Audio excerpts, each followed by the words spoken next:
আসসালামু আলাইকুম, সবাইকে স্বাগত জানাচ্ছি নিউজ ইনসাইডে। মার্কিন প্রেসিডেন্ট ডোনাল্ড ট্রাম্প শেষ পর্যন্ত ইরানে হামলা চালালেনি এবং তারই হামলার পর মধ্যপ্রাচ্য জুড়ে নতুন যুদ্ধ উত্তেজনা সৃষ্টি হয়েছে। সর্বাত্মক যুদ্ধের সংখ্যাও কেউ কেউ করছেন, আবার অনেকে বলছেন না, এই হামলার মধ্যে দিয়ে বড় ধরনের যুদ্ধ না জড়ানোর ইঙ্গিত রয়েছেন। আসলে কি তাই? ট্রাম্প কেন 2 সপ্তাহ সময় দিয়ে 2 দিনের মাথায় হামলা করলেন, সেই আলোচনা এখন সামনে আসছে এবং এতে ট্রাম্পের লাভ ক্ষতি কি, যুক্তরাষ্ট্রের লাভ ক্ষতি কি, ইরান এখন কি করবে, নানা রকমের প্রশ্ন উঠছে।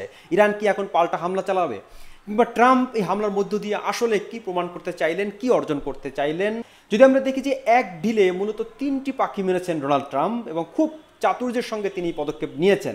মানে যতই তিনি মুখে মুখে বলুন না কেন যে ইরানকে তিনি একবারে শিক্ষা দেবেন, সর্বাত্মক যুদ্ধের কথাও তিনি বলেছিলেন যে ব্যাপকভাবে হামলা চালানো হবে, যাই বলুন না কেন এই হামলা ছিল সীমিত পরিসরে। সাধারণত আমরা বলি যে ঢিলে 2 পাখি মারা, কিন্তু তিনি 3টি মেরেছেন এভাবে যে তিনি ইসরায়েল কিন্তু শুরু থেকেই চেয়েছিল যে আমেরিকাকে এই যুদ্ধে টেনে আনতে। তারা কিন্তু ইরানে হামলার পর খুব একটা সুবিধা করতে পারছিল না এবং ইরানও ব্যাপকভাবে পাল্টা হামলা চালাচ্ছিল। ইসরায়েল কিন্তু খুব ছোট একটা জায়গা, সেখানে ইরান যেভাবে মিসাইল ছুটছিল তাতে ইসরায়েলের ব্যাপক ক্ষতি হয়েছে এবং এটা স্পষ্ট যে ইসরায়েল একা পেরে উঠছিল না।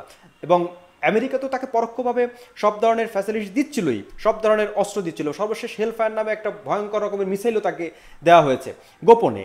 মানে গোপনে প্রকাশ্যে সবভাবেই কিন্তু ইসরায়েলকে সর্বাত্মক সহযোগিতা আমেরিকা সহ পশ্চিমারা দিয়ে আসছিল এবং বিলিয়ন ডলারের অস্ত্র সেখানে আছে।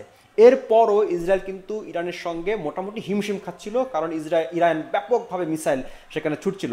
সেগুলোর ক্ষতির পরিসর যাই হোক না কেন একেবারে কম নয়, সেটা আন্তর্জাতিক গণমাধ্যমে দেখলেই, খবরাখবর দেখলেই বোঝা যায়।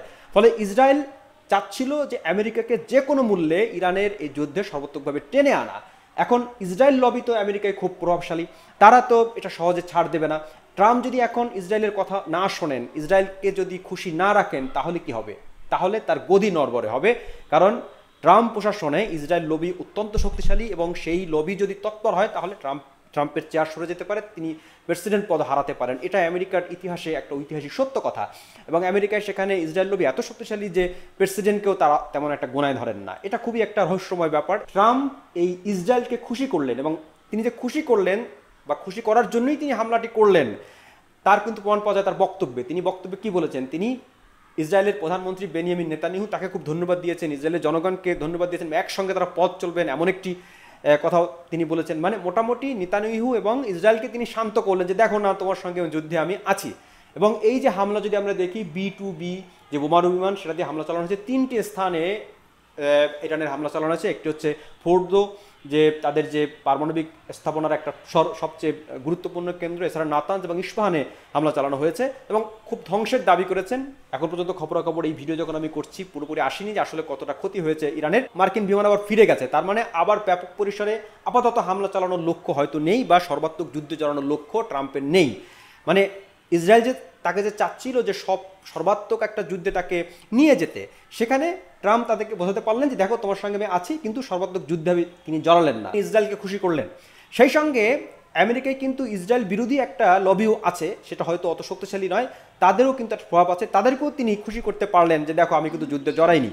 কারণ শুরু থেকেই তার যে তৎপরতা, নির্বাচনের আগে নির্বাচনী ইশতেহার বলুন কিংবা তার যে ভোটের চাওয়া বলুন, তিনি যুদ্ধ থামানোর কথা বলছেন, রাশিয়া ইউক্রেন যুদ্ধ থামানোর কথা বলছেন। সুতরাং এখন যদি এই যুদ্ধে তিনি জড়ান, সেটা কিন্তু ওই ট্রাম্পের যে ইসরায়েল বিরোধী লবি তারাও কিন্তু এ নিয়ে ব্যাপকভাবে সমালোচনা তাকে করছিলেন। এবং ভোট ব্যাংকের কথাও তাকে মাথায় রাখতে হচ্ছিল যে ভোট ব্যাংক তার কমে যেতে পারে, কারণ ভোটারদের মধ্যে যারা একটা বড় অংশ আছে তারা যুদ্ধবিরোধী, তারাও কিন্তু ট্রাম্পকে ভোট দিয়েছিলেন এই কারণে যে ট্রাম্পের একটা মানে তার ভোট চাওয়ার একটা প্রধান দিকই ছিল যে তিনি যুদ্ধ থামাবেন এবং যুদ্ধ থামানোর চেষ্টা করবেন। কিন্তু সেই তিনিই যদি এখন যুদ্ধে লিপ্ত হন তাহলে তো তিনি কমিটমেন্ট রাখলেন না। ভোটারদেরও তিনি বোঝাতে পারলেন যে দেখো আমি কিন্তু যুদ্ধে জড়াইনি, আমি হালকা পাতলা একটা হামলা করে আবার ইরান থেকে ফেরত গেছি। এবং ট্রাম্প এই হামলার ঘোষণা দেওয়ার পর বলেছেন যে আমাদের বিমান ফিরে এসেছে, তাদের সেই যে বোমারু বিমান সেটা আবার তার বেজে ফিরে এসেছে। ট্রাম্প বড় ধরনের কোনো যুদ্ধে জড়াবেন না এমন একটা আভাসই তিনি দিলেন এবং যুদ্ধের হয়তো লাভ ক্ষতি হিসাব নিকাশ করেই এই পদক্ষেপ নেওয়া হয়েছে। আরেকটি দিক হলো 3 নম্বর, মানে 3টি পাখির কথা আমি বলছিলাম। 3 নম্বর হচ্ছে তিনি ইরানকে একটা শিক্ষা দিতেও চেয়েছেন যে তুমি আলোচনার টেবিলে তাড়াতাড়ি আসো, নয়তো এরকম হামলা আরও চালাতে পারি। এবং এই হামলার পর তিনি যে বক্তব্য দিয়েছেন সেখানে তিনি ইরানকেও সতর্ক করেছেন এবং আরও ভয়ঙ্কর হামলার কথা বলেছেন যে প্রয়োজনে আরও হামলা চালানো হবে। ইরান যদি এখন আলোচনার টেবিলে আসে সেটাও কিন্তু রাজনৈতিকভাবে ট্রাম্পের জন্য একটা ফায়দা হবে। তিনটি আসপেক্টেই ট্রাম্প হয়তো লাভ দেখছেন। ইসরায়েলকে তিনি খুশি করে দিলেন, ইসরায়েল বিরোধীদের তিনি খুশি করলেন, ভোটারদের তিনি খুশি করলেন, সেই সঙ্গে তিনি ইরানকেও আলোচনার টেবিলে আনার চেষ্টা করলেন। এখন আসবে কি না ইরান সেটা হচ্ছে দেখার বিষয়। এখন ইরানের দিক থেকে কি করণীয়, ইরান এখন কি করবে? এই হামলার পর কি ইরান চুপচাপ বসে থাকবে? ইরানেরও একটা তো ভাবনা আছে, ইতিমধ্যে তারা অনেক মিসাইল খরচ করে ফেলেছে ইসরায়েলে, কয়েকশো মিসাইল তারা ছুড়েছে ইসরায়েলের দিকে লক্ষ্য করে। সুতরাং এক একটা মিসাইল তো অনেক খরচের ব্যাপার, ইরানের সেই আর্থিক সক্ষমতা নেই, যদিও নানাভাবেই সে আউটসোর্সিং করার চেষ্টা করছে, নিজস্ব মিসাইল ভান্ডার তার যথেষ্ট সমৃদ্ধ বলা হচ্ছিল। কিন্তু ইসরায়েল বা আমেরিকার মতো একটা প্রতিপক্ষের সঙ্গে যখন লড়বেন তখন আপনাকে অনেক অনেক পয়সা কড়ির ব্যাপার আছে এখানে প্রযুক্তির থেকেও বেশি জরুরি হচ্ছে পয়সা হলে আপনি প্রযুক্তি কিনতে পারবেন। ইরানের দিক থেকে এখন তিনটি পথ খোলা আছে। একটি হচ্ছে যে এই হামলার পর দ্রুত আলোচনার টেবিলে বসা, মিটমাট করে ফেলা, যুদ্ধবিরতিতে যাওয়া এবং ট্রাম্পের কথা মতো সব কিছু করে ফেলা, এতে করে সব কিছু একেবারে শান্ত হয়ে যাবে, হামলাও বন্ধ হয়ে যাবে আশা করা যায়। এবং এই নিশ্চয়তা দেওয়া যে তারা ভবিষ্যতে আর পরমাণু অস্ত্রের দিকে আগাবে না এবং এই পরমাণু সমৃদ্ধকরণ বা ইউরেনিয়াম সমৃদ্ধকরণের প্রক্রিয়ার দিকে তারা এগোবে না। এই একটা পথ খোলা, আলোচনার টেবিলে বসে মানে ট্রাম্পের কথা মতো সব কিছু করে ফেলা।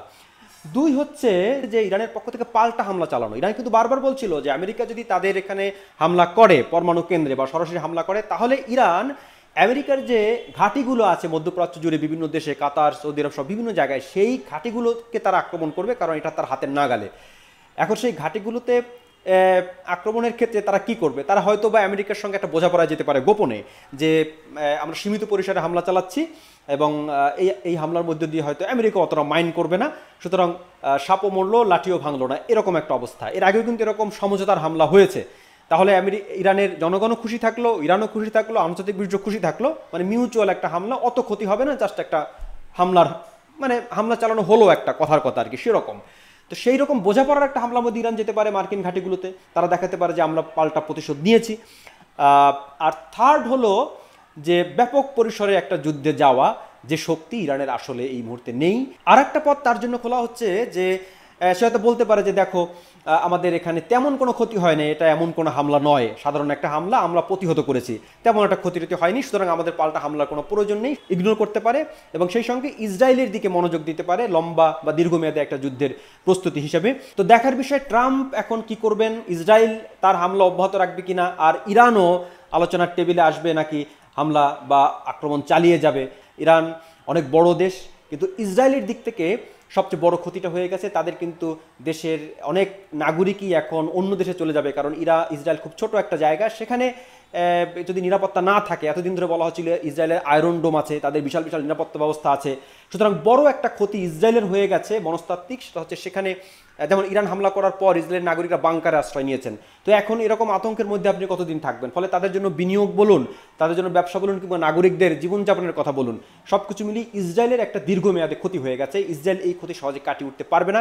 ইরান হয়তো বা এই মিসাইল বা এই ক্ষতিগুলো, অর্থনৈতিক ক্ষতিগুলো ক্রমেই তারা কাটিয়ে উঠতে পারবে, হয়তো বা রাশিয়া চীনের সহায়তায় তারা আবার ঘুরে দাঁড়ানোর চেষ্টা করতে পারে, তাদের তেলের মজুদ যথেষ্ট আছে, সেটা বিক্রি করে হয়তো বা তারা ঘুরে দাঁড়াতে পারবে। আজ এ পর্যন্তই, সব ভালো থাকবেন। আপনারা মতামত জানাতে ভুলবেন না যে আসলে আপনারা কি ভাবছেন এবং এই যুদ্ধের পরিস্থিতি কোন দিকে যাচ্ছে। সবাই ভালো থাকবেন, কথা হবে পরবর্তী কোনো ভিডিওতে।